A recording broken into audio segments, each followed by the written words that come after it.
মাঝে মধ্যে অনেকেই বলেন যে বিএনপির ভোট কমে যাচ্ছে, এটা কি আপনার কাছে মনে হয় কিনা? ভোট কমে যাচ্ছে কিনা সেটাও আমি বলতে পারবো না, তবে বিএনপি কিছু কিছু সমালোচনার সম্মুখীন হচ্ছে, যে এই সমালোচনাগুলো তারা এখন পর্যন্ত খুব প্রপারলি আনসার করতে পেরেছে আমি তা মনে করি না।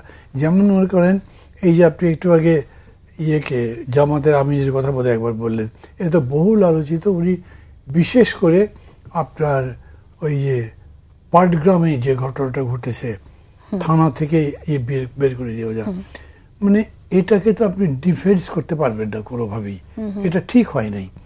এইরকম বেশ কিছু ঘটনা এখানে করে ঘটছে, অনেকগুলো যে মব ভায়োলেন্স হয়েছে সেইখানে সুস্পষ্টভাবে বিএনপির লোকজন ইনভলভ আছে, মিডিয়া লিখেছে, গ্রেপ্তার হয়েছে যে তারা আবার বিএনপির লোক।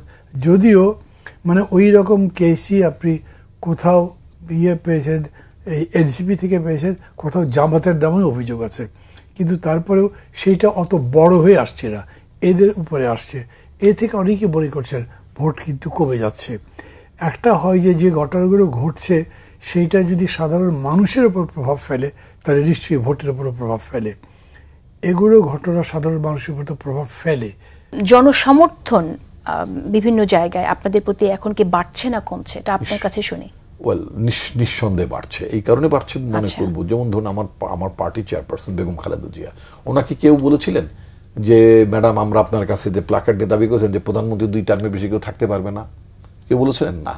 ওনাকে কেউ দাবি করেছিলেন যে রাষ্ট্রপতি এবং প্রধানমন্ত্রী ক্ষমতার মধ্যে একটা ভারসাম্য থাকতে হবে, একটা চেকস অ্যান্ড ব্যালেন্সের ব্যাপার থাকবে, ওনাকে কেউ বলেছিল? বলেননি। এই যে উনি লট অফ রিফর্মসের কথা ক্ষমতার না যেও, মানে তখন ক্ষমতার বাইরে ছিলেন, উনি ভাবছিলেন দেশটাকে এমন জায়গায় শেখ হাসিনা এটা নিয়ে পৌঁছে দিয়েছে, এই দেশটাকে যদি আবার যদি 5 তারিখের পরে জনগণের জন্য আপনারা কি দিচ্ছেন সেটা যদি আমি জানতে চাই। আমরা এই জন্য কিন্তু সংস্কারের যে ভাবনার কথাটা, রাষ্ট্র মেরামতের কথাটা, এই যে রাষ্ট্রের যেটা মেরামতের ব্যাপার আছে, এটা কিন্তু পলিটিক্যাল পার্টি হিসেবে আমরা এটাকে উপস্থাপন করেছি। তারপরে মান্নাবাই সহ তাদের অন্যান্য যে সমস্ত রাজনৈতিক দলগুলো মানে বিএনপির সাথে সহমত প্রকাশ করেছেন, ওনারা সবাই মিলে আবার এটা 31 দফা করেছে, এটা ওনাদেরও কি। আমি বলতে চাই মানুষ আমাদের প্রতি কনফিডেন্স এই কারণে আছে, বিএনপি যে কথাটা বলে, এই কনফিডেন্স কি বাড়ছে আপনি মনে করেন? বিএনপি যে কথাটি বলছে সেই কথাটি মানুষ মনে করে যে বিএনপিটা পালন করে। এখন যে আমাদের নেতা তারেক রহমান যেই রিফর্মের কথাগুলো বলছেন, ওনার বক্তব্য বিবৃতিতে যে কথাগুলো বলছেন, আমি গতকালকে একটি আলোচনায় বলেছি, বাচ্চারা যে আপনার নতুন রাজনৈতিক বন্দোবস্তের মতো একটা চমৎকার নতুন রাজনৈতিক বন্দোবস্ত 3টি শব্দ বলেন, এটার কোনো রূপরেখা তো তারা দিতে পারেননি।